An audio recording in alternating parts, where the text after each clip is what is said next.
Assalamualaikum warahmatullahi wabarakatuh. Alhamdulillahirabbil alamin. Alhamdulillah hamdan katsiran thayyiban mubarakan fihi.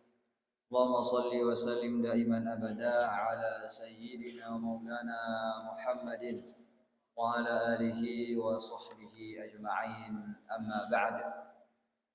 Hadirin jamaah salat subuh, bapak-bapak serta saudara-saudari yang dirahmati Allah Subhanahu wa taala. Marilah kita senantiasa manjatkan puja-puji kehadirat Allah Subhanahu wa taala atas segala nikmat yang diberikannya kepada kita semuanya, dan mari kita panjatkan salawat dan iring salam kepada Nabi kita Sayyidina Muhammad sallallahu alaihi wasallam serta keluarganya, para sahabatnya dan para pengikutnya yang setia hingga akhir zaman. Allahumma shalli wa sallim. Hadirin dirahmati Allah, insyaallah pada kesempatan kali ini kita akan melanjutkan kajian tafsir kita. Tapi sebelum melanjutkan kajian tafsir, saya ingin menyampaikan hadis ya, yang mungkin ada kaitannya dengan amalan-amalan yang kita lakukan tiap hari, terutamanya di bulan Ramadan ini. An Nabi Hurairah radhiyallahu taala anhu qala Rasulullah sallallahu alaihi wasallam, atadaruna manil muflis?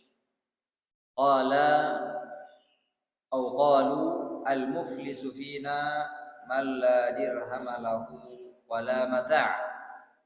Faqala Rasulullah sallallahu alaihi wasallam, innal muflisa min ummati man ya'ti yaumal qiyamati bi salatin wa siyamin wa zakatin wa ya'ti wa qad syatama hada wa qadafa hada wa akala mala hada wa safaka dama hada wa daraba hada wa yu'ta hada min hasanatihi wa hada min hasanatihi fa in faniyat hasanatuhu qabla an yuqda ma alayhi ukhidha min khatayahum faturihat alayhi thumma turiha fin nar. Rawahu Muslim. Artinya diriwayatkan bahwa Nabi sallallahu alaihi wasallam duduk-duduk bersama para sahabatnya, sebagaimana disebutkan dalam hadis ini daripada riwayat Sayyidina Abu Hurairah radhiyallahu taala anhu. Kemudian Nabi bertanya, atadaruna manil muflis? Tahukah kalian siapakah yang bangkrut itu? Siapakah yang merugi itu? Maka kata sahabat, Nabi SAW menjawab pertanyaan Nabi, al-muflisu fina man la dirham lahu wa la mata'. Orang-orang yang bangkrut atau orang-orang yang merugi di antara kita adalah orang-orang yang tidak memiliki dirham, sekarang uang ya, wala mata', dan tidak juga ada perhiasannya. Jadi ini merupakan pandangan keduniaan. Ya, kalau kita melihat kan orang yang bangkrut, mengenai dunia, habis barangnya tapi keuntungannya tidak ada, atau barangnya nggak takut terjual hingga tinggal begitu saja. Dia juga tidak mendapatkan keuntungan. Maka di sini kata sahabat, orang yang tidak memiliki uang, orang yang tidak memiliki barang-barang perhiasan, itulah orang yang merugi. Itulah orang yang bangkrut. Tapi kata Nabi berbeda dengan apa yang dikatakan sahabat. Nabi berkata, innal muflisa min ummati may ya'ti yaumal qiyamati bi salatin wa siyamin wa zakatin. Sesungguhnya orang-orang yang bangkrut daripada umatku itu orang-orang yang datang pada hari kiamat dengan salatnya banyak, salat 5 waktu, salat tarawih, tambah lagi sunnah tahajud, tambah lagi sunnah-sunnah yang lainnya. Wasiyamin, puasanya juga banyak. Puasa Ramadan, puasa sunnah, tambah lagi Syawal dan lain-lainnya. Wasakatin, juga zakatnya juga ada. Zakat fitri, zakat mal, zakat tanam-tanaman. Jadi orang ini rajin ibadah. Salatnya iya, oke. Puasanya iya, oke. Zakatnya juga oke. Semuanya bagus. Tapi semuanya ini membuatnya rugi. Kenapa? Nah, disebutkan di sini wa ya'ti wa qad syatama hada. Dia datang juga pada hari kiamat. Di dunia ya apa kerjaannya? Mencaci maki orang. Rajin sholat tapi caci maki orang. Rajin puasa ngomongin orang. Rajin zakat ngomongin orang, caci maki orang. Ada nggak? Ada. Tapi semoga di sini nggak ada ya. Amin. Kemudian wa qadhafa hada. Dia juga senang menuduh orang berbuat zina. Kayaknya si A ini suka berzina nih. Dituduh doang, nggak ada bukti. Kemudian wa akala mala hada. Dia juga suka mengambil barang orang lain. Punya tetangga, pagarnya sedikit digeser supaya tanahnya makin meluas. Jadi kalau buat pagar bahaya itu, melebar. Atau tetangganya punya mangga, kalau tetangganya tidur diambil mangganya. Ini kan termasuk juga mengambil punya hak orang. Kalau pejabat beda lagi, ngambil terang-terangan. Itu juga sama walaupun sholat.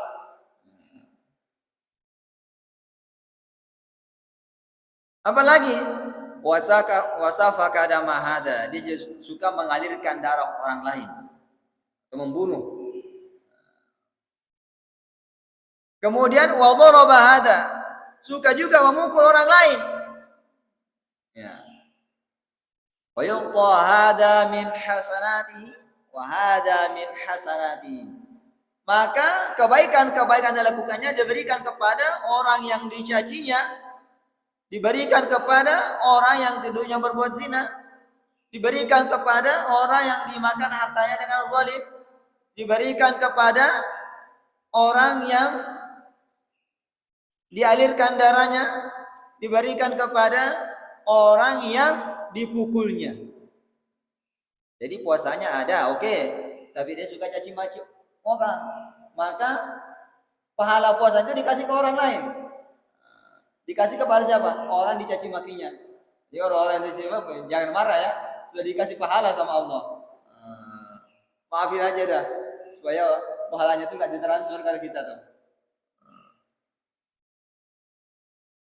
Kemudian fa in fariyat hasanatuhu qabla an yuqda ma alaihi. Jikalau kebaikannya itu sudah habis, pahala salatnya sudah habis, diberikan ke orang karena dicaci maki, karena dituduh berbuat zina, karena diambil barangnya dengan zalim, sudah habis pahala salatnya. Pahala zakatnya masih ada, sudah habis juga dibagi ke orang, diambil orang. Pahala puasanya dikasih juga ke orang lain karena perbuatan buruknya ini. Tapi masih ada tanggung jawabnya kepada orang lain, masih ada orang dicaci makinya belum dikasih pahalanya. Masih ada orang yang dizalimi, diambil hartanya belum dikasih pahalanya. Apa yang terjadi? Pahala orang kesalahan-kesalahan orang yang dicaci makinya dipindahkan ke dia. Kesalahan-kesalahan orang yang diambil hartanya dengan zalim dipindahkan ke dia. Kesalahan-kesalahannya atau dosa-dosanya orang yang dipukulinya dengan kezaliman dipindahkan kepadanya, hingga semua kesalahan-kesalahannya itu ditanggungkan kepadanya. Berarti orang yang dicaci maki merdeka dong dari kesalahannya. Habis tanggung jawabnya, dipindahin. Siapa suruh suka caci maki orang? Siapa suruh suka ngomongin orang? Siapa suruh suka ambil harta orang dengan zalim? Akhirnya keburukannya atau dosa-dosanya dilemparkan ke dia. Tsumma turiha finnar. Kemudian ia dilemparkan ke neraka. Di bangkrutnya berapa? Habis amalnya, dosa orang diambil, dilempar lagi ke neraka. Ini kan rugi banget ini. Bangkrut sekali. Di dunia suka sholat, suka puasa, suka zakat dan kebaikan-kebaikannya, tapi di akhirat habis, kosong, bahkan ngambil dosa-dosa orang lain. Nah, makanya ini di bulan Ramadan ini kita banyak puasa, kita banyak sholat, kita banyak ada juga yang zakat fitrah nih. Jangan sampai apa yang kita lakukan ini hilang di akhirat. Maka dalam hadis yang lain memperingatkan kepada kita ketika kita berpuasa jangan sampai apa? Puasa kita sah tapi pahalanya tidak ada. Ada orang yang puasanya sah karena dia enggak membatalin puasanya, enggak makan, enggak minum, enggak berhubungan dengan istrinya, tapi pahalanya enggak ada. Gimana tuh? Disebutin dalam hadis Nabi SAW, riwayat Bukhari daripada sahabat Abu Hurairah radhiyallahu taala anhu, Nabi SAW bersabda, "Man lam yada' qaula az-zuri wal 'amala bihi, falaysa lillahi hajatun fi ayyadha' ta'amahu wa syarabahu." Artinya, barang siapa yang tidak meninggalkan ucapan-ucapan buruk, persaksian-saksian dusta, kemudian apalagi perbuatan-perbuatan buruk, falaisa lillahi haja fi ayada ta'amahu wa syarabahu, maka Allah Subhanahu wa taala tidak butuh puasanya, tidak butuh ia meninggalkan makan dan minum.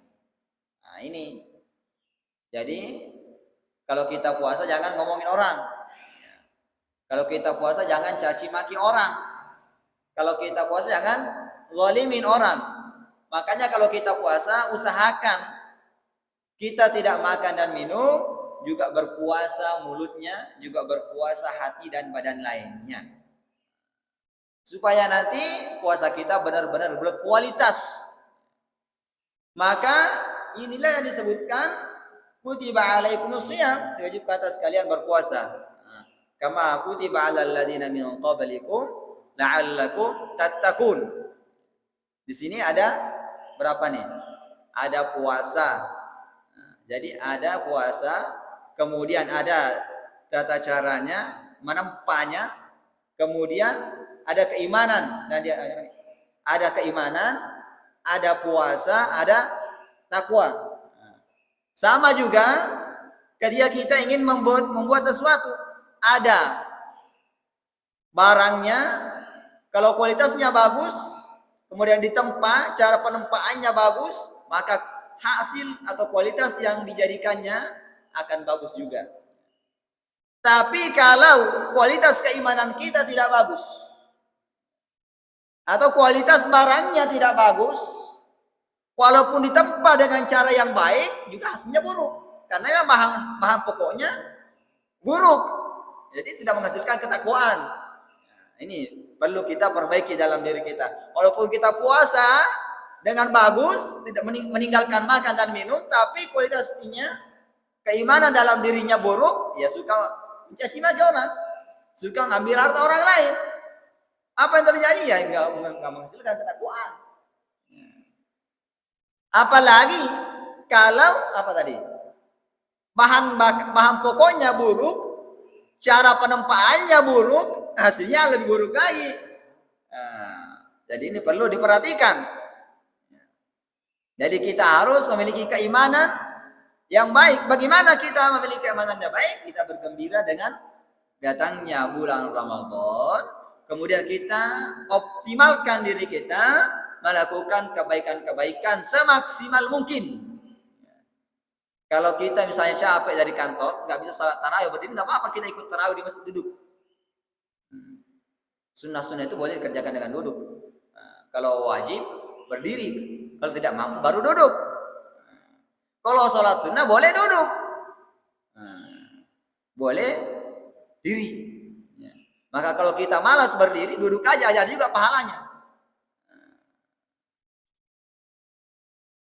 Nah, maka ini harus menempa kualitas keimanan dengan baik. Kemudian diolah dengan puasa. Puasanya harus dikerjakan dengan baik pula. Artinya tidak makan ketika azan sudah tiba. Nah, karena ada lagi pendapatnya nyeleneh ini. Kalau azan masih boleh makan hingga habis azan. Nah, pendapatnya nyeleneh. Makanya dalam mazhab Syafi'i ada kehati-hatian, ada imsak. Imsak itu kehati-hatian. Bukan berarti tidak boleh makan, boleh, cuma hati-hati. Yang tidak boleh makan itu ketika sudah masuk waktu fajar. Fajar itu ada dua. Ada fajar shadiq, ada fajar kadhib. Fajar kadhib itu ketika muncul fajar masih ke atas. Fajar shadiq itu muncul fajar sudah menebar kanan kiri. Itu fajar shadiq, itu waktunya azan. Jadi kalau sudah masuk waktu azan, walaupun orang belum azan, artinya sudah masuk waktu subuh, sudah tidak boleh makan. Jadi kalau ada orang yang makan dan minum ketika azan subuh, maka puasanya batal. Diteruskan puasa itu dan diganti setelah Ramadan. Karena kehormatan bulan puasa. Artinya walaupun nggak sah puasa tetap diterusin. Dan diganti setelah Ramadan. Beda kalau sakit, ya nggak apa-apa makan di tengah hari. Ini yang dikasih lihat orang aja ya. Di sini ditempa puasanya dengan baik, akan menghasilkan ketakwaan insya Allah. Itu baru menghasilkan ketakwaan kalau caranya bagus pengelolaannya. Jadi hasil daripada kebaikan itu akan nampak pada diri orang yang berpuasa. Kalau dia puasanya bagus, akan menimbulkan ketakwaan, maka orang tersebut makin dekat kepada Allah Subhanahu wa taala dan keburukannya akan berkurang. Jadi ciri diterimanya suatu amal adalah ia tidak melakukan kejahatan sosial. Tidak berlaku buruk baik kepada keluarganya, tetangganya, kemudian lingkungannya, terutama negaranya juga. Karena tetangga itu bukan hanya tetangga, ada tetangga negara juga. Ada tetangga yang memang berdampingan rumah. Maka harus kita berlaku atau berperilaku dengan baik. Kemudian dia akan tertarik melakukan kebaikan-kebaikan yang lain. Nah, itu salah satunya amal kita diterima oleh Allah Subhanahu wa taala. Nah, sekarang kita lanjutkan kajian tafsir kita. Nah, kita masih membahas isti'adah ya. Apa itu isti'adah? Ucapan a'udzubillahi minasyaitonir rajim. Aku berlindung kepada Allah Subhanahu wa taala daripada godaan setan, gangguan setan yang terkutuk. Ya, kita telah membahas pada pekan lalu 2 pekannya mengenai 4 pekan, tapi 2 pekan kita bahas mengenai ma'rifatullah. Kita mengenal Allah Subhanahu wa taala. Karena sebelum kita berlindung, sebagaimana kita bahas pekan lalu, kita harus mengenali siapa tempat kita berlindung. Nah, setelah kita mengenali tempat kita berlindung, kita akan kenali juga siapa itu setan. Jangan sampai kita mau kitab setan nggak kenal siapa itu setan. Harus dikenali siapa itu setan. Apakah memang benar-benar ada atau nggak ada? Ya. Maka di sini kita akan bahas bahwa setan itu benar-benar ada, bukan hanya omong kosong. Nah, apa dalil keberadaannya? Nah, disebutkan dalam Al-Quran, setan itu termasuk daripada golongan jin. Nanti kita bahas ya. Nah, disebutkan dalam Al-Quran itu surah Al-Ahqaf ayat 29 dan 30. Wa in salafna ilaika nafaran minal jinni yastami'una al-Qur'ana falamma hadaruhu qalu ansitu falamma qudiya wallaw ila qaumihim munzirin. Artinya wa id sarafna ilaika nafaran minal jinni, dan ingatlah tatkala kami menghadapkan kepadamu kelompok-kelompok daripada jin. Ini jin ini datang berguru kepada siapa? Kepada Nabi sallallahu alaihi wasallam. Yastami'una al-Qur'an, mendengarkan baca Al-Qur'an. Jadi kalau ada majelis Nabi, setan juga datang. Jin datang. Jadi kalau kita ada majelis di sini, jin juga datang mendengar. Jin yang Islam tapi. Kalau jin yang setannya mengganggu kita, membuat orang tidur, itu kerjanya. Tapi orang tidur di sini dapat pahala juga, karena di majelis ilmu itu walaupun orangnya tidur, walaupun orangnya datangnya hanya buka-buka HP, dapat pahala juga. Itu keuntungannya majelis ilmu. Falamma hadaruhu, tatkala mereka hadiri majelis tersebut, qalu ansitu, di pimpinannya berkata, diam, dengarkan Al-Qur'an dibacakan. Jadi kalau ada orang bercerita, ngomong-ngomong, buka HP, itu dikala sama jin. Jin itu menyuruh teman-temannya untuk diam, mendengarkan. Ya. Falamma qudiya wallau ila qaumihim munzirin. Setelah selesai pengajarannya, dia kembali kepada kaum-kaumnya yang lain, untuk memberi peringatan. Hai, ayo kita beramal dengan baik, tinggalkan keburukan-keburukan. Tadi mengamalkan Al-Quran. Kemudian qalu ya qaumana inna sami'na kitaban unzila min ba'di Musa. Jadi ini tahu, dia berkata, wahai kaum kami, sesungguhnya kami mendengar kitab Al-Quran unzila min ba'di Musa, diturunkan setelah Musa, musaddiqan lima bayna yadayhi, yang membenarkan kitab-kitab sebelumnya, yahdi ilal haqqi, membawa dan menyeru kepada, memberikan petunjuk kepada kebenaran, wa ila tariqin mustaqim, dan pada jalan-jalan yang lurus, jalan-jalan yang baik. Ini bukti bahwa jin itu ada. Bahkan mereka datang mendengarkan kajian Nabi. Kemudian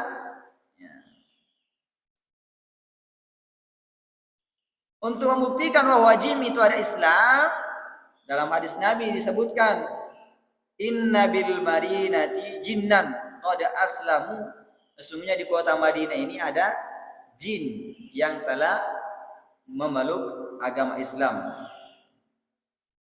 Faman badalakum minhu fa'adinuhu salasan, maka kalau kalian melihat jin yang berupa sosok ular di rumah, jadi jin itu bisa berupa banyak bentuk.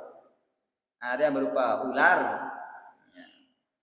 fa'adinuhu, maka biarkan dia di rumahmu 3 hari.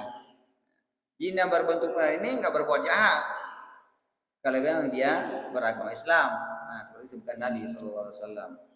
Fa in bada lakum ba'da dzalik, jika masih nampak setelah 3 hari, faqatuluhu fa inna ma huwa syaitanun. Maka bunuhlah ular itu, karena itu adalah setan yang benar-benar setan. Yang disebutkan bahwa jin itu bisa berupa ular. Jadi cirinya jin Islam hanya bertamunya 3 hari. Jadi biarkan setelah 3 hari masih ada, ini nih setan ini, jin kafir ini, bunuh. Nggak boleh gimana ini? Kalau kita tahu bahwa ini ular hitam berbahaya, ya kan jelas. Jelas mana ular hitam, mana ular berbisa, mana ular biasa, kan kita tahu. Kemudian apa lagi? Mimma khuliqa. Dari mana jin itu diciptakan? Jadi kalau manusia diciptakan dari mana? Dari tanah. Kalau jin diciptakan dari api. Disebutkan iblis berkata, khalaqtani min narin wa khalaqtahu min tin. Engkau menciptakan aku daripada api, engkau menciptakan Adam daripada tanah. Allah juga berfirman, wal janna khalaqnahu min qablu min naris samum. Dan kami ciptakan jin itu sebelum kalian daripada nar, api as-samum yang berkobar-kobar. Jadi kobaran-kobaran api yang kemerah-merahan itu dari situ diciptakan jin. Bukan dari dasarnya ini. Ya, kobarannya itu. Kemudian apalagi yang perlu kita kenal? Istiqaqu lafzul jin. Jadi lafzul jin ini maknanya apa aja?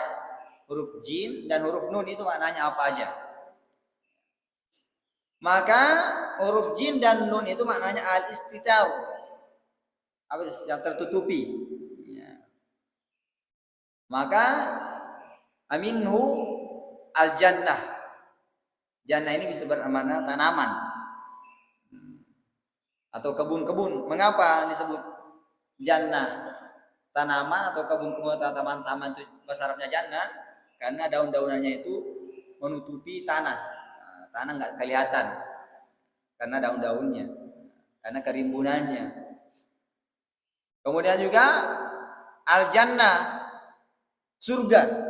Kenapa? Karena ia tersembunyi atau tertutupi dari pandangan kita. Siapa sini yang pernah melihat surga? Nah, belum ada kan? Nah, maka disebut dengan jannah. Kemudian al-jin, makhluk jin. Mengapa disebut dengan makhluk jin? Karena ia juga tidak nampak di mata manusia. Nah, kemudian orang gila disebut majnun. Kenapa? Karena akalnya tertutupi. Dia nggak menggunakan akal. Orang gila itu nggak menggunakan akal. Nah, kecuali orang gila yang sewaktu-waktu. Nah, karena ada yang gila sepenuhnya dan ada gila sewaktu-waktu. Dia bisa gila 6 jam, kemudian 6 jam berikutnya dia normal lagi. Ada gila kayak gitu. Nah. Kemudian al-janin. Nah, janin itu berada di mana? Di perut ibunya. Disebut janin karena tidak terlihat di kita. Ya, asal katanya jin dan huruf nun. Nah. Kemudian apalagi puasa disebut juga junnah. Jadi ada jin, ada jannah, ada junnah. As-saumu junnatun. Puasa itu merupakan tirai. Mana tirainya? Kelihatan nggak? Enggak. Nah, berarti junnah, tirai daripada puasa itu merupakan maknawi. Jadi orang yang berpuasa kualitasnya bagus, puasanya ini akan mencegahnya daripada keburukan-keburukan, mencegahnya juga daripada azab Allah. Nah, maka disebut dengan junnah. Ini asal kata daripada jin. Kemudian apakah jin ini juga dibebani syariat? Ya, dibebani syariat oleh Allah Subhanahu wa taala. Jadi ada jin muslim, ada juga jin kafir. Sebagaimana ada orang yang muslim, ada juga yang kafir. Nah, apa yang membuktikannya? Nah, disebutkan dalam surah Al-Jin ayat 14. Wa inna minnal muslimuna wa minnal qasitun. Di antara kami, kata jin, ada yang muslim, ada juga yang menyimpang dari kebenaran. Faman aslama faulaika taharrau rasyada. Siapa yang Islam di antara kami, itulah yang mendapatkan dan mencari kebenaran. Wa ammal qasituna, adapun yang menyimpang daripada kebenaran, fakanu li jahannama hataba. Maka mereka itulah atau jin-jin tersebut merupakan apa? Kayu bakar api neraka. Jadi kalau tanah bisa menyakiti tanah, api juga bisa menyakiti api. Sebagaimana manusia dilempar dengan tanah sakit, nah, begitu pun jin dilempar kepada api juga sakit. Nah, tapi ada hamba Allah yang tidak sakit dengan api. Contohnya, apa itu? Gunung Merapi itu meletus mengandung apa di situ? Ada kuman-kuman di dalamnya. Ada makhluk. Jadi ada makhluk yang hidup dalam api. Nah, membuktikan bahwa ada makhluk yang tinggal dalam kepanasan dan tidak mengapa. Nah, itu salah satu tanda kebesaran Allah Subhanahu wa taala, dan ada nabi yang mengalaminya, begitu juga ada sahabat nabi yang mengalami demikian. Kemudian jin ini ada yang baik tadi, ada yang muslim, ada yang kafir. Kemudian jin kafir ini pembesarnya itu disebut dengan setan. Nah, golongan jin kafir itu disebut dengan setan, pembesarnya adalah iblis. Jadi jin kafir ini disebut setan, pembesarnya setan adalah iblis. Hadirin dirahmati Allah Subhanahu wa taala. Karena sudah siang ini, kita percepat. Di mana jin itu bertempat tinggal? Kalau kita punya tempat tinggal di mana? Di rumahnya masing-masing. Jin itu juga punya tempat tinggal.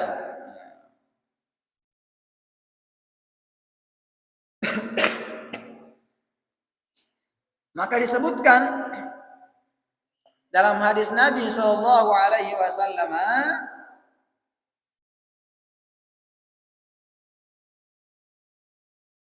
jin itu bertempat tinggal di mana? Di pasar-pasar, kemudian di WC-WC. Itu tempat tinggalnya jin. Maka ketika kita ingin masuk WC, toilet, maka dianjurkan berdoa dari makhluk tersebut. Apa doanya? Masih hafal gak Pak? Alhamdulillah, berarti gak ngantuk nih kalau masih hafal. Kemudian juga kalau ke pasar, harus juga baca doa sebelum masuk pasar. Kemudian bentuk-bentuk jin. Bagaimana bentuk-bentuknya jin itu? Bentuk-bentuknya jin ini disebutkan al-jinnu ala salasati asnafin. Jin itu memiliki 3 macam bentuk kelompok. Sinfun lahu ajnihatun yatiruna fil hawa. Satu golongan itu memiliki sayap yang terbang di udara. Jadi ada yang kayak burung terbang. Wasinfun hayyatun. Satu golongan berbentuk ular. Wasinfun yuhallawna. Dan sinfun satu macam lagi ini adalah orang atau golongan jin yang suka bepergian, kayak musafir gitu. Kemudian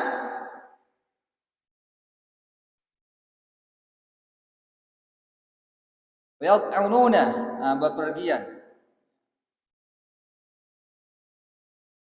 Kemudian tempat-tempat jin di mana? Sudah disebutkan tadi tempatnya apa? Pasar dan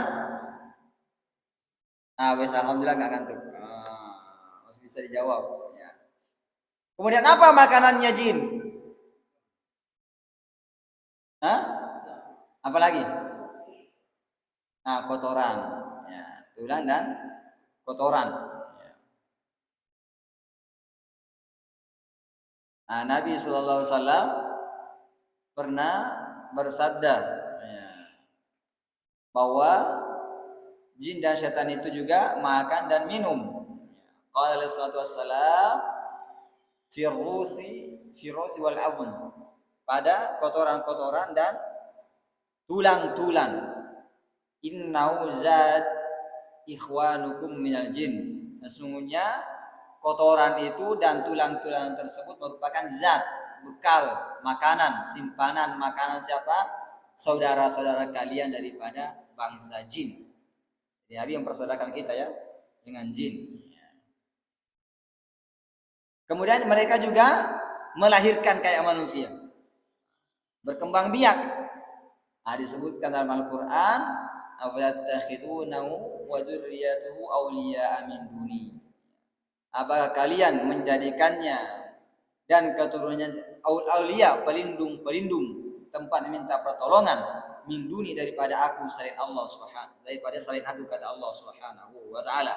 Jadi kalau kita ingin memohon perlindungan, kita mintanya kepada siapa? Pada Allah. Jangan minta bantuan jin. Minta bantuan jin itu siapa? Dukun. Jangan datangi dukun. Jadi kalau ada masalah, mintanya solusinya kepada Allah. Jangan mendatangi dukun-dukun. Haram. Orang mendatangi dukun itu 40 hari ibadahnya tidak diterima. Maka kita harus berhati-hati. Jangan mempercayai dukun. Apalagi ada dukun yang berkata ustaz. Itu juga lebih bahaya lagi. Banyak kan? Bedanya tipis, pakainya berkerudung, tapi mengaku melihat malaikat. Itu bahaya itu. Kan ada di TV-TV, ada juga di YouTube itu kayak banyak kayak gitu. Menipu kita. Kemudian kita berlindung kepada Allah dengan mengucapkan apa? A'udzubillahi minasyaitonir rajim. Kata a'udzu itu merupakan isyarat akan kebutuhan kita yang sempurna kepada Allah Subhanahu wa taala. A'udzu. Kemudian pengakuan bahwa kita memiliki kelemahan dan hanya Allah yang memiliki kemahakuasaan untuk membantu kita menghilangkan gangguan jin atau setan-setan ini. Itu adalah pengakuan kita. Jadi ketika kita mengucapkan a'udzu, itu ada pengakuan bahwa Allah Maha Kaya, tidak butuh. Kemudian juga ada pengakuan yang menunjukkan bahwa kita butuh kepada Allah Subhanahu wa taala. Kemudian apalagi? Billahi, isyarat ila ghaniyyat tam, menunjukkan bahwa Allah Subhanahu wa taala kemahakaya, memiliki kemahakayaan yang sempurna. Kemudian kata billah juga memiliki isyarat. Ada dua. Yang pertama, bahwa Allah Subhanahu wa taala Maha Kuasa untuk mendatangkan kebaikan-kebaikan yang banyak dan menolak segala macam keburukan. Itu yang pertama. Yang kedua, bahwa selain Allah Subhanahu wa taala tidak mampu mendatangkan kebaikan-kebaikan yang banyak tanpa izin Allah, dan tidak mampu menolak keburukan tanpa izin Allah Subhanahu wa taala. Jadi walaupun manusia punya tameng, tapi terkadang juga mati. Karena tamengnya itu nggak mampu menahan apa? Menahan malaikat maut yang datang. Walaupun kebal tapi juga mati. Karena kebalnya nggak mampu menahan malaikat maut. Makanya ini yang memiliki kemahakuasaan sempurna adalah Allah. Maka berlindung kepada Allah Subhanahu wa taala. Maka dikatakan fafirru ilallah. Maka bersegera kalian kepada Allah Subhanahu wa taala. Kemudian juga dengan mengucapkan isti'adzah a'udzu billah, berarti kita sudah mengakui kelemahan kita, kemudian mengakui akan apa? Kemahakuasaan Allah Subhanahu wa taala, sekaligus ucapan itu sebagai wasilah untuk mendekat kepada Allah Subhanahu wa taala. Kemudian berikutnya adalah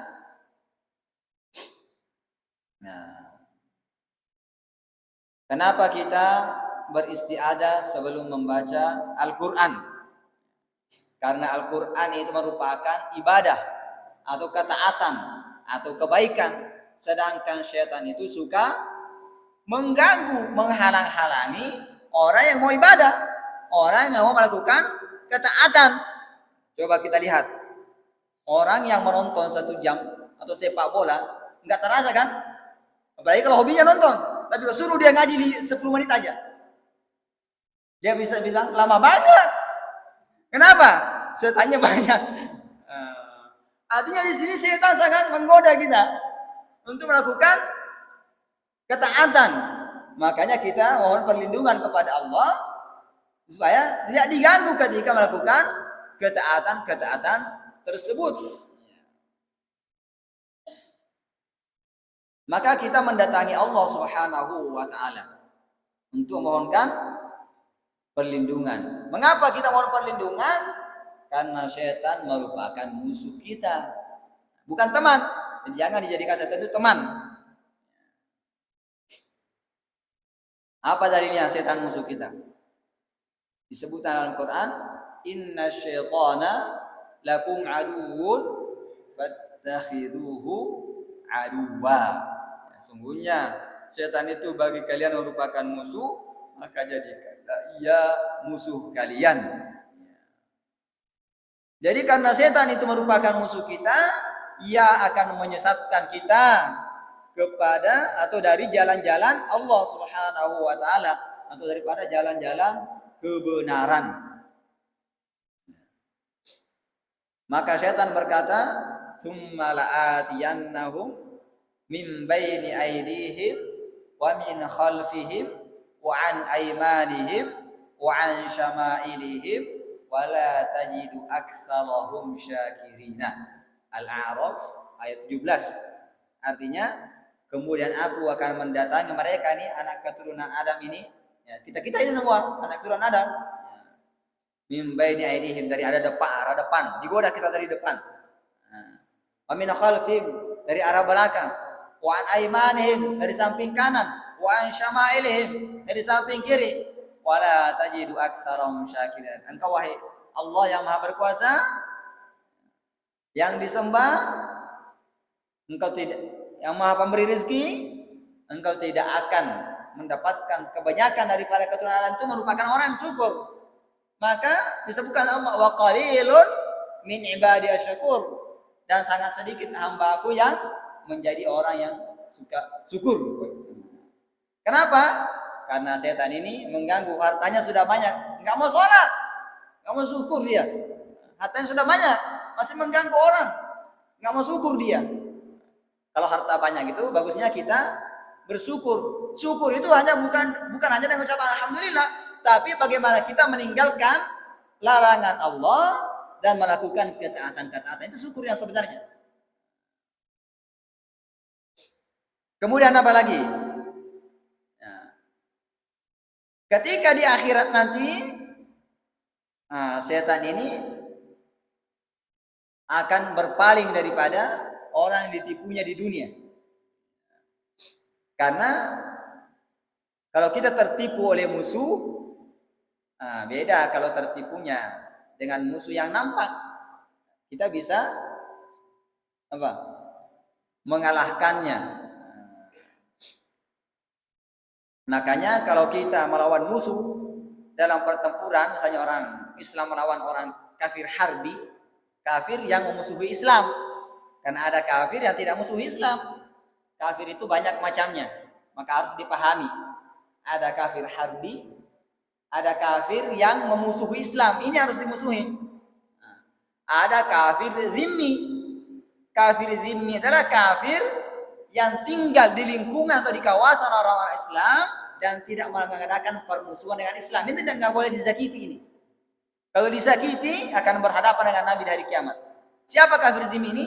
Ya, orang-orang kafir, orang-orang Buddha, orang-orang Hindu, orang-orang Kristen yang tinggal di lingkungan kita yang dalam kondisi negara kesatuan Republik Indonesia. Jadi selama mereka tidak musuhi Islam, ia tidak boleh dibom, ia tidak boleh dimusuhi. Ini kenapa disebut dengan kafir zimmi.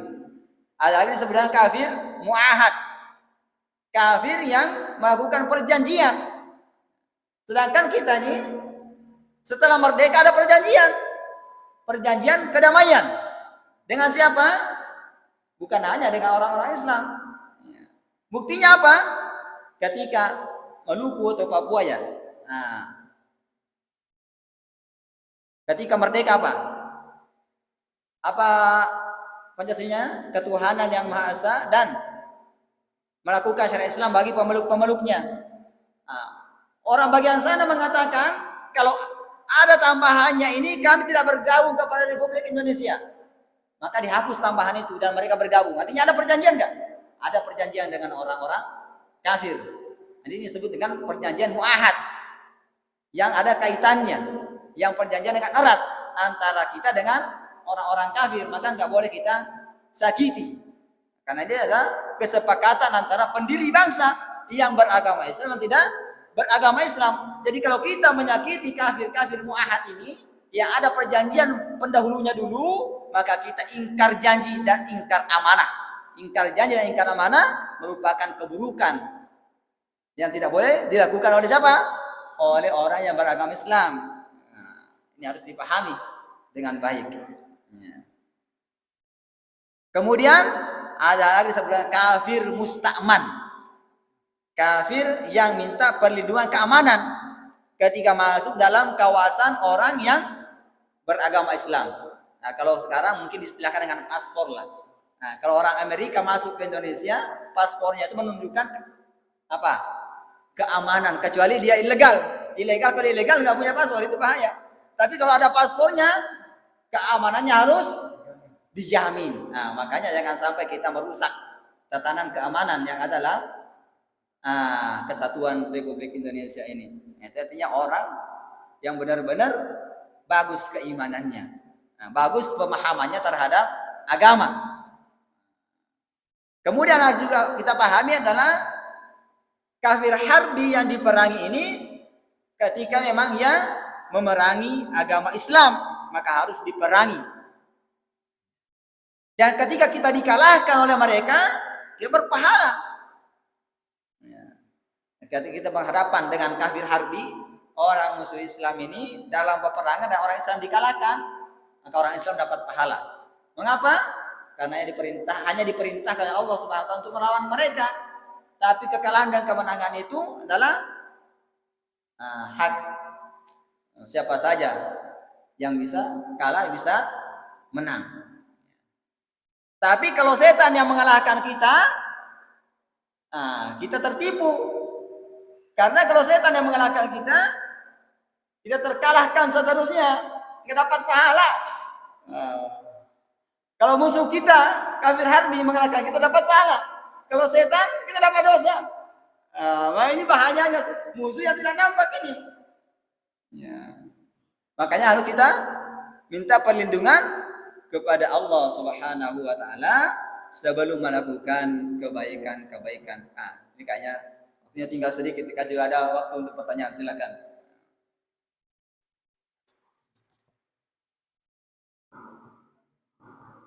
Pak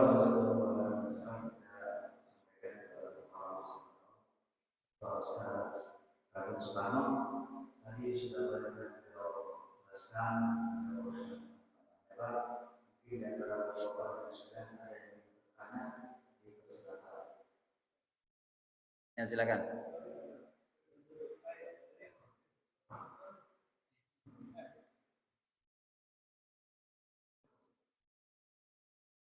Bismillahirrahmanirrahim. Assalamualaikum warahmatullahi wabarakatuh. Waalaikumsalam. Saya bertanya Ustaz, mengenai masalah jin. Ya, silakan. Jin itu ada tingkatan. Ya. Tingkatan dari di atas setan, ada iblis. Apakah di golongan manusia itu ada? Apakah di golongan manusia?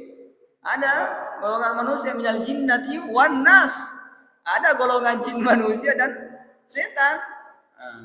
Karena disebutkan apa itu?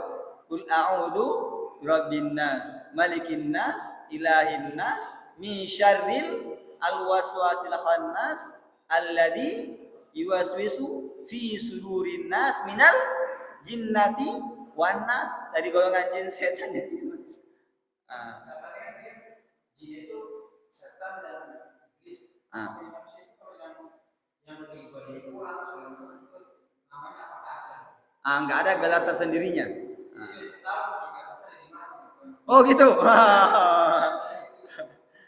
Sangat bagus. Tadi kan semua itu kan godaan setan. Jadi ada iman itu kita turun kan. Ya. Apakah saya itu digoda setan? Apakah saat itu memang setan itu kan dapat di situ? Baik. Kita harus pahami bahwa ada setan yang menggoda manusia, ada juga nafsu yang membujuk manusia. Cuma beda kalau bujukannya nafsu sama bujukannya setan. Kalau bujukannya nafsu hanya terarah pada satu saja. Misalnya bujukannya nafsu itu hanya ingin berzina. Tapi bujukannya setan, ya ingin mabuk-mabukan lah, ya tinggalkan sholat lah, ya tinggalkan zakat lah. Banyak banget. Kalau ia misalnya dia menggoda dan orang ini kuat untuk tidak berzina, ia goda lagi untuk tidak melakukan zakat. Kalau kuat, goda lagi, ya tidak bersedekah. Goda lagi. Ini godaannya banyak. Kalau setan, kalau nafsu cuma mengarah kepada satu. Maka kalau orang yang malas sholat, bisa jadi itu nafsunya, bisa jadi juga godaan setan. Kita lihat kalau orangnya malah suka sholat, tapi ada hal-hal yang lalai, itu mungkin godaan setan juga. Karena nafsu hanya mengarah kepada satu saja, tapi setan banyak jalannya. Maka kita harus berlindung kepada Allah dari setan ini, karena kita tidak tahu jalan mana setan menggoda kita. Kan Allah Maha Kuasa tadi. Baik, begitu jawabannya. Ya. Nah, silakan Pak. Waalaikumsalam.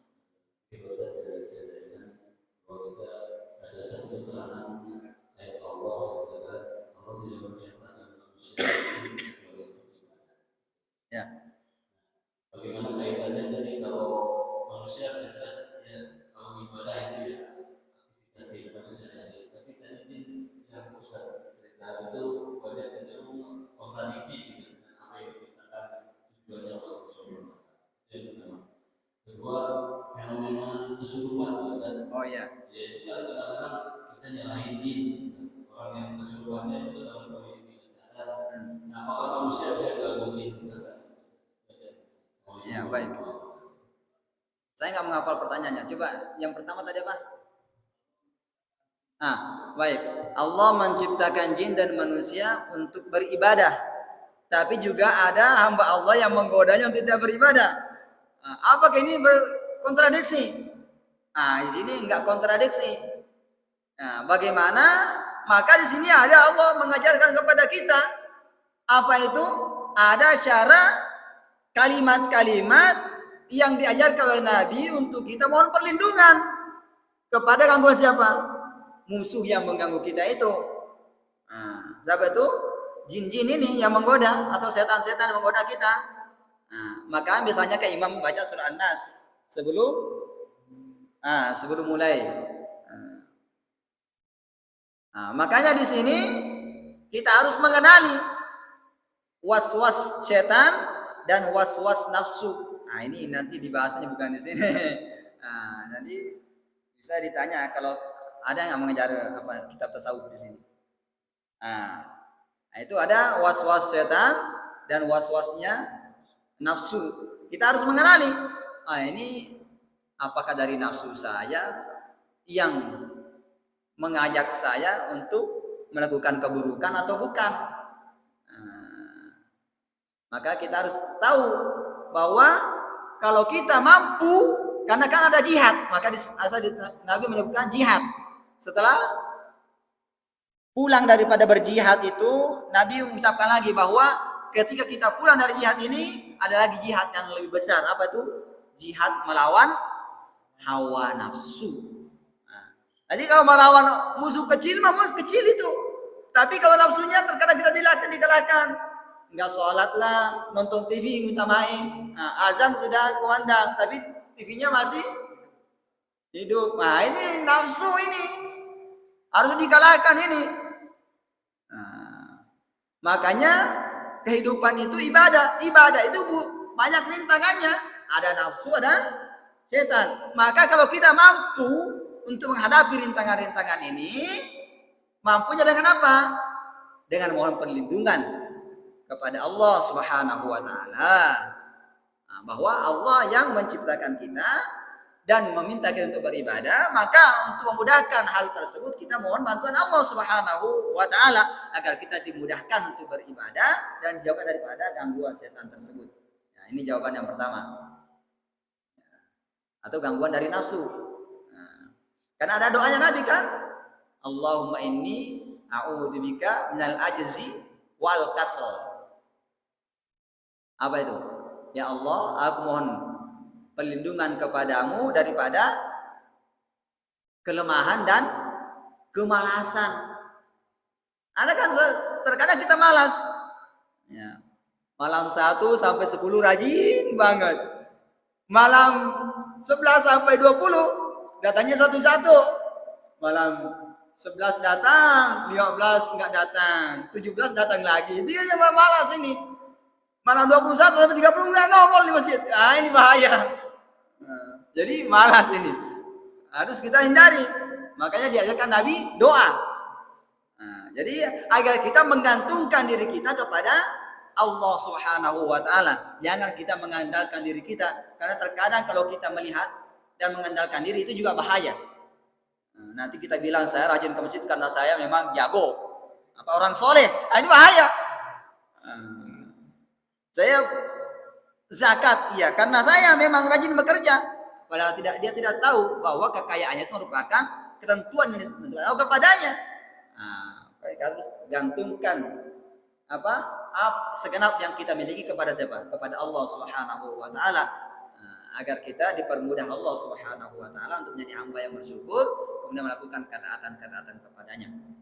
Nah, kemudian pertanyaan yang kedua mengenai keserupan, apakah manusia juga termasuk bisa mengganggu setan? Iya, bisa mengganggu jin. Dulu saya juga suka meruqyah sebenarnya dulu, tapi saya tinggalin sekarang. Saya nggak mau lagi meruqyah. Bukan nggak mau lagi, mengambil waktu banyak. Nah, sebelum ke Mesir saya suka meruqyah waktu masih aliyah dulu. Jadi dulu saya pernah meruqyah orang pramuka. Nah, ketika ia berkemah, kan orang pramuka itu kalau perkemahan terkadang melewati hutan-hutan ya, jalan itu. Nah, dan dia istirahat duduk-duduk, melempar batu, melempar aja. Nah, kemudian dia kesurupan. Saya tanya waktu dia kesurupan, jin, mengapa kau masuk sini? Ya, saya marah katanya. Mengapa? Dia melempar saya dengan batu. Saya bilang maaf, dia nggak melihat kamu. Artinya jin juga marah. Jin juga bisa diganggu oleh manusia. Ada lagi fenomena yang lain. Ada orang kalau di sana kan, kalau zaman dulu kan rumah kayu tuh bertingkat. Nah, sekarang masih bisa dari jendela kan. Orangnya itu masak air panas, kemudian dituang mungkin siram Indomie, mungkin siram Indomie airnya masih panas, dituangin ke selokan. Setannya marah, masuk juga, kerasukan. Ditanya kenapa kau masuk? Saya marah, dia menyiram saya dengan air panas. Gitu. Siapa mengganggu di sini?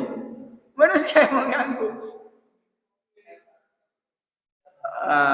Gitu. Maka kalau kita ingin menuang sesuatu, maka usahakan kita mengucapkan bismillah agar setan yang di tempat itu pergi dulu, baru kita tuang. Begitu juga ketika kita masuk ke tempat, ada doanya.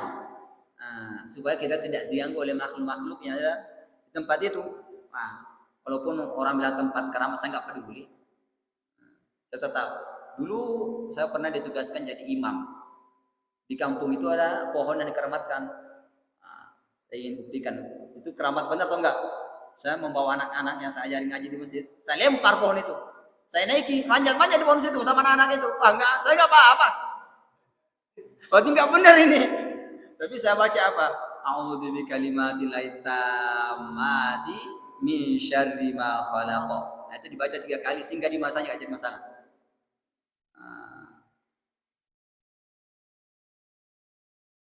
Nah, kemudian kesurupan. Kesurupan ini ya terkadang daripada ulah manusia kayak yang tadi, terkadang juga dari ada orang yang dengki datang ke dukun.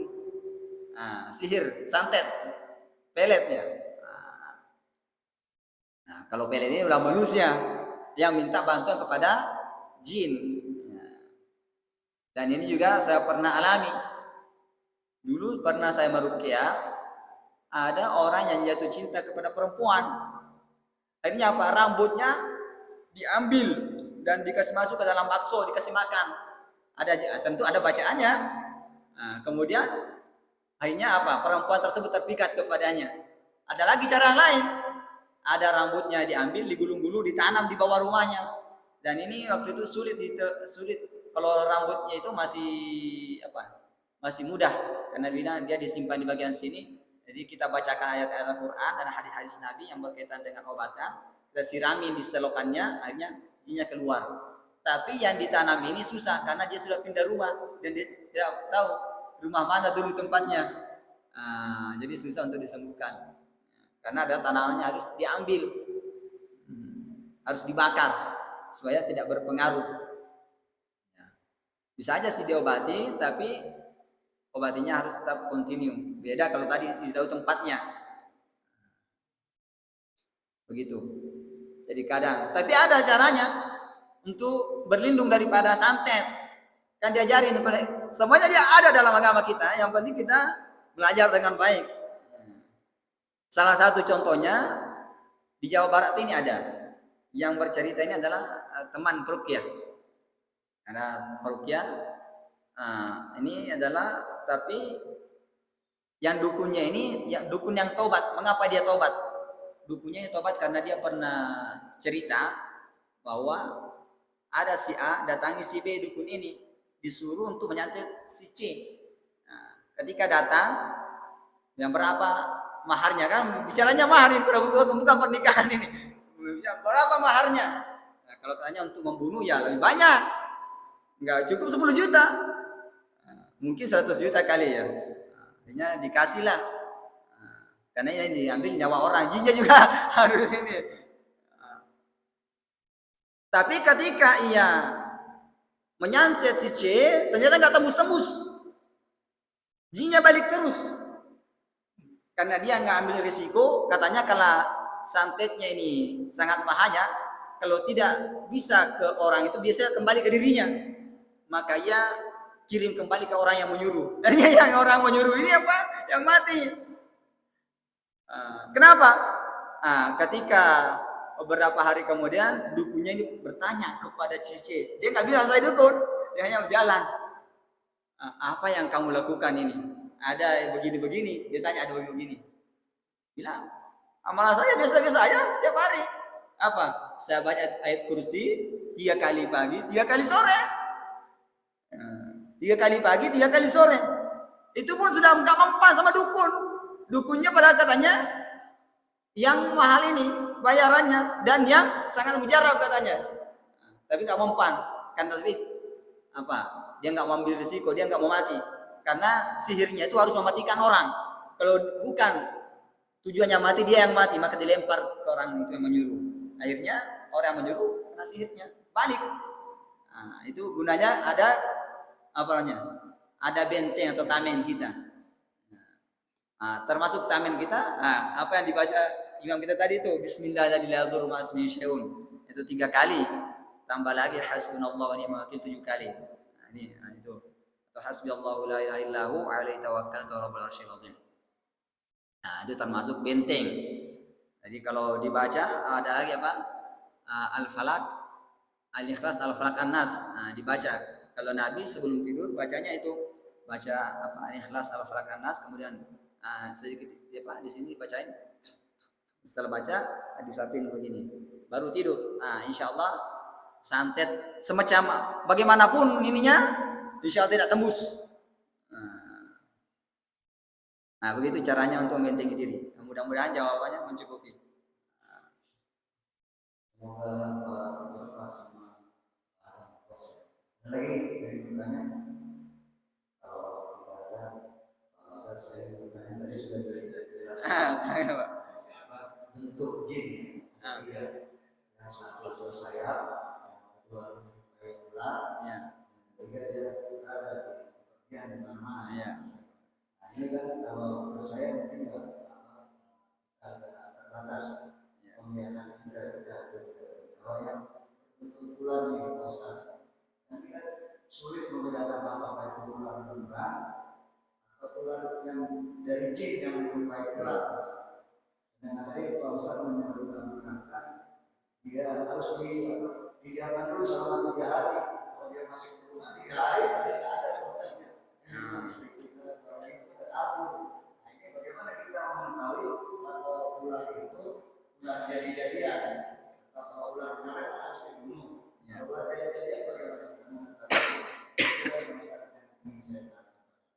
Nah, kan ada kalau ular kobra atau ular hitam ya langsung aja dia punahnya. Nah, jadi kalau kita tahu ini ular berbisa jangan dibiarin. Nah, tapi kalau dia kan ada ular juga yang nggak berbisa kan? Ada. Nah, kalau orang yang nggak berbisa dibiarin aja, mungkin dia dari jin itu. Tapi kalau orang yang berbahaya jangan ambil risiko, jangan dibiarin. Jin itu menyerupai ular berbisa. Kalau itu berarti kita kalau baca perlindungan tadi akan nggak dia apa-apain, insya Allah. Apalagi bacaan tadi apa? Yang imam baca tadi itu ditambahin lagi hasbunallahu la ilaha illa hu 7 kali atau hasbunallahu wa ni'mal wakil. Nggak bakal diganggu. Nah, itu jawabannya Pak Haji.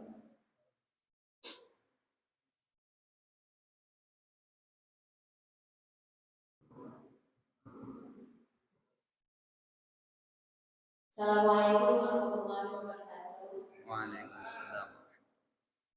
Izin bertanya Ustaz tentang qadam Ustaz. Qadam ini termasuk jin atau iblis? Dan kalau kita percaya dengan qadam, apakah itu tidak syirik atau tidak? Dan apakah memang ada atau tidak? Baik. Ustaz. Ya. Waalaikumsalam warahmatullahi wabarakatuh. Jadi khodam ini termasuk apa? Minta perlindungan kepada apa? Kepada jin, nggak boleh. Nah, nggak boleh kita minta perlindungan kepada jin. Itu dilarang oleh Allah Subhanahu wa taala. Nah. Kemudian apakah ada? Ya banyak. Ada keris yang jalan sendiri. Nah itu nggak bisa jalan sendiri kalau nggak ada ininya, nggak ada jinnya. Saya nggak mau bilang khodam ya. Khodam itu artinya pelayan keris itu. Cincin juga sekarang, cincin pengasih itu juga nggak boleh.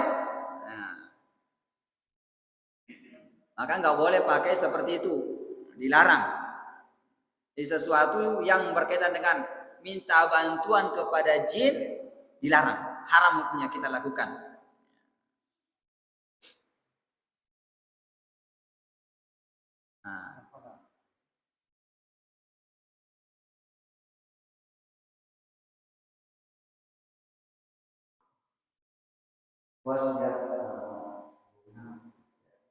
Tidak jelas jawabannya. Pokoknya sesuatu perlindungan pada selain Allah punya haram.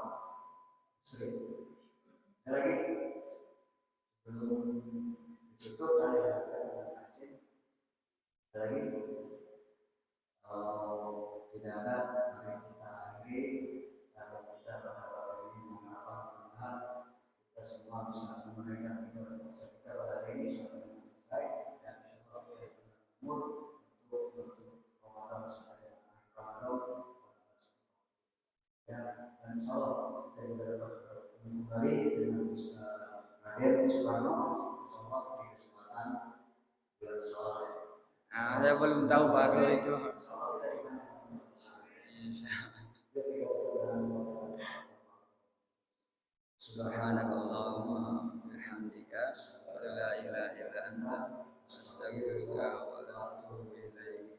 A'udzu billahi minasyaitonir rajim. Bismillahirrahmanirrahim. Alhamdulillahirabbil alamin. Arrahmanir rahim. Maliki yaumiddin. Iyyaka na'budu wa iyyaka صراط الذين أنعمت عليهم غير المغضوب عليهم ولا الضالين. غفرنا يا إلهي آمين غفرنا يا رحيم برحمتك يا أرحم.